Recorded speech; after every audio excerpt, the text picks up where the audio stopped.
Went to open my rear door, my F-150, and it won't open. The latch isn't working. So you can kind of feel it moving some things inside of there, but nothing opens. And it looks like it's a pretty common problem on these Supercab F-150s with the rear door like this style. This door has a latch on the bottom and on the top, and one of them, or maybe both of them, aren't opening. So to get in there, we're going to have to get on the inside and get the door panel removed. Okay, the first thing we're going to do is open this latch here. We'll push our door open. Now we're going to remove these Phillips screws that hold this latch on to the door.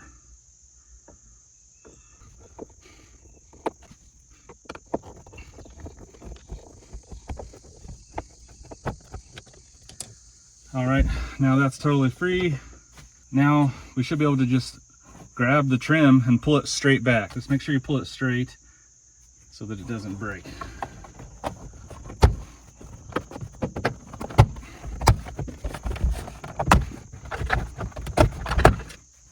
Just like that, really easy.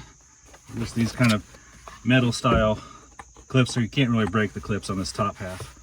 Easy to remove.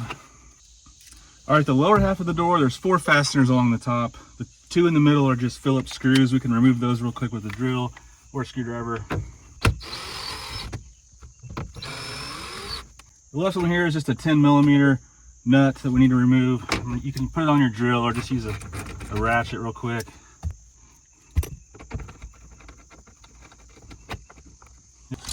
Okay, the one on the right side or towards the back of the truck is a little plastic snap. You push the center of it in first to release it. And then if you have a trim tool, you can use that to kind of pry it out. If you don't, you can use a flathead screwdriver. And just be careful. Once you got those 4 fasteners out, lift up on the whole thing. You lift up on it and the whole thing will come right out of there. So don't pull on it like you did the top half, just kind of lift it up.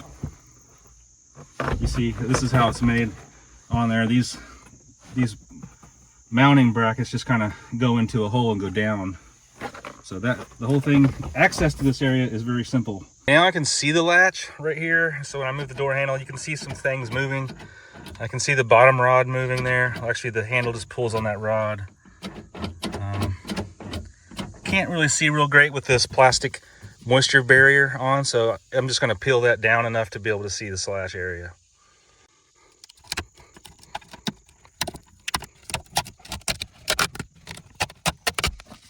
Okay, you can see what's going on and why the top latch isn't releasing. As I pull the lever, you can kind of see the cable right here that goes to the bottom latch. It's moving just fine, pulls on it. The cable that goes to the top latch is up here, right here. See that black thing? That's the cable. There's a slot or a groove in this metal mounting part of the latch here, and that cable has kind of popped out of the groove. Can't really see the groove in the video, but it's kind of right back in there. So I need to get that cable back into the groove and see why it came out of there and why it won't stay in there. All right, I got a free hand now. You kind of see this black part of the cable. Sort of see it floating around. I can move it around. That's what's broken. So really I need a new cable, but I think I can just pull this cable back into position. I can kind of get it back into where it goes. If I can get it to stay there, see if I hold it into place and use the latch, the door opens.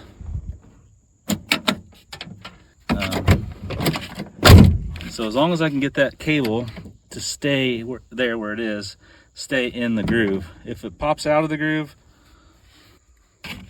if it happens to pop out of the groove again like that, then it worked there. Then it probably is not going to work.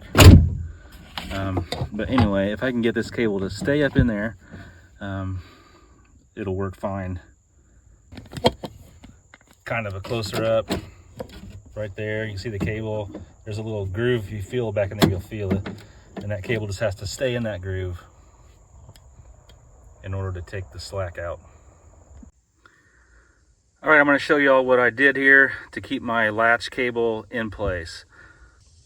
Up here on the top, I just put a regular old zip tie around right here on the bottom. That just keeps the cable kind of in that slot on the mounting plate. I still had the trouble of the cable being too small and kind of pulling through the slot. So I went ahead and wrapped another zip tie, you can kind of see it up top, just around the cable and got it really tight. So that way it can't pull through the slot anymore. So it stays in the slot and it can't pull through the slot.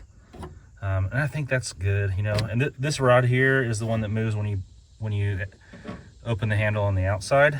So just make sure your zip ties aren't rubbing on that rod a lot, because otherwise it could break. But this seems like I can shut my door now and open it, and everything seems to be working okay. So I think those couple of zip ties, you might be lucky you only need one zip tie, but like I did, you might have to put another one around the cable itself to prevent it from pulling through that slot. Not a big deal. Go ahead and try it. It's pretty much free. A couple zip ties, it's worth a shot. And now we'll put this thing back together. Worst case, if it doesn't work, it only took us a couple of minutes to get in here, so it's not really a big deal to try this. All right, let's go ahead and put this moisture barrier back on, little sealant tape stuff.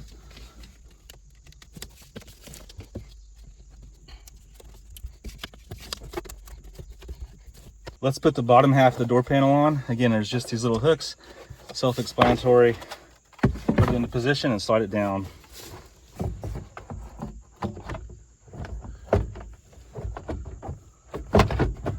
Just like that. We'll go ahead and start these 2 Phillips screws.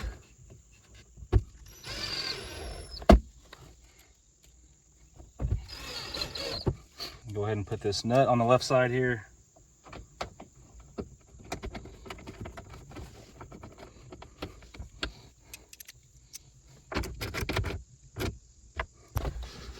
And don't forget about your little push clip on the right side.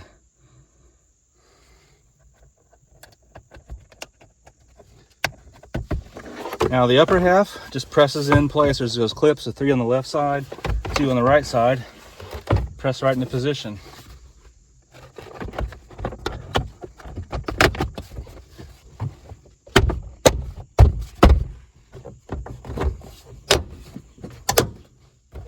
Just like that.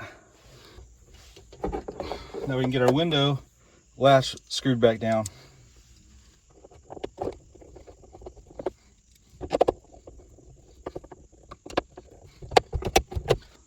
All right, we should have a door that works now. Let me try it from the outside. Yeah, it works fine. So there you have it. I fixed my back door latch. It now opens with both the handles, the outside handle and the inside handle. So for just a couple of zip ties, you can do it yourself and save some money.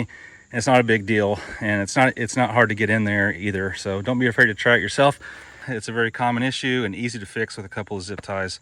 All right, if this video helped you out, give me a thumbs up and follow me for more useful videos on F-150s and other vehicles.